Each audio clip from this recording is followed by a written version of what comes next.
All right, let's bust some myths. So I'm going to share with you 3 vocal recording myths that you need to be aware of and watch out for. And these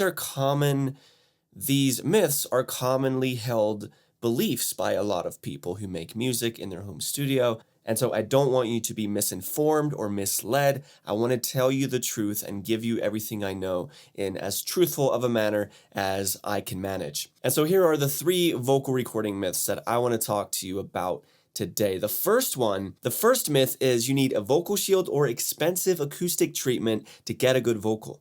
Now, I've included a bonus video towards the end of this module where I show you how to get a great vocal in a room with bad acoustics. So I'm not going to delve into the weeds on this topic right now, but I just want you to know and understand and start to realize that, look, you don't have to have a vocal shield. It's not a make or break thing, even though I use one because it's very convenient. But if you don't have the $200 to spend on a vocal shield, you can still get incredible sounding vocals in your home studio or in your bedroom. So that is myth number 1. Myth number 2 is you can fix a terrible vocal take with proper editing and mixing. This is the classic, just fix it in post, or we'll just throw a bunch of auto-tune on it later, and we'll just put all those cool effects on it later. And that can work. You can get an okay sound if you're going for a super robotic, say, dance or super poppy pop song. But most genres, if your vocal take sucks before it even touches the mic, it's going to suck once it's up on Spotify and goes through the entire process.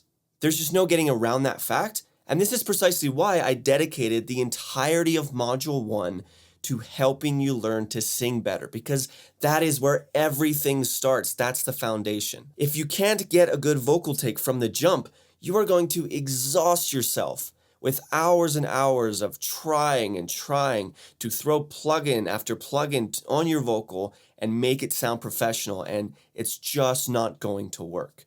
Now, this doesn't mean you have to have the perfect vocal. I'm not saying that either. And also, this doesn't necessarily mean that you can't make an okay vocal sound really good.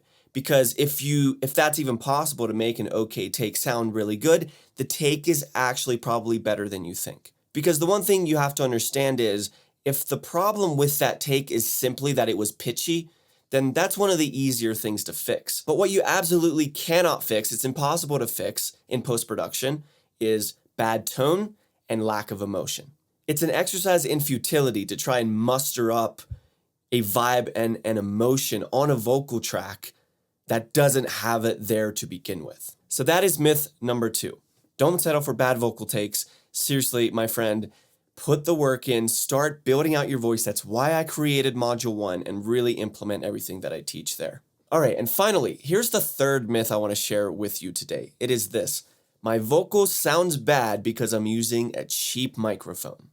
My friend, if you think that a $3,500 Neumann U87 microphone can transform a bad vocal take into a good one, you are just completely dead wrong. It's not true, and it's not going to be worth your money to spend that on an expensive microphone. And let me prove it to you in the most ridiculous way. So if you put a crying baby in front of a Neumann U87, that crying baby is not going to sound any better on that U87 than it does on a $100 microphone.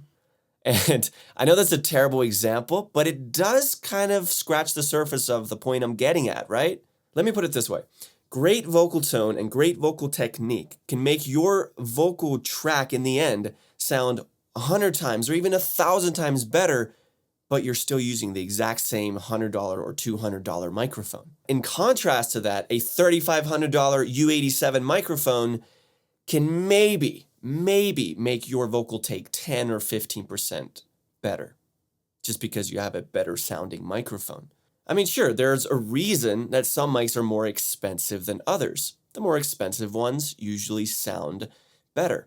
But at the end of the day, what you need to understand is that the most important causal factor to a great vocal is the quality of that vocal before it ever touches any type of microphone. If the quality is really good, you can sing into a $75, $100 microphone and it's going to sound 1,000 times better than a bad vocal take using a U87.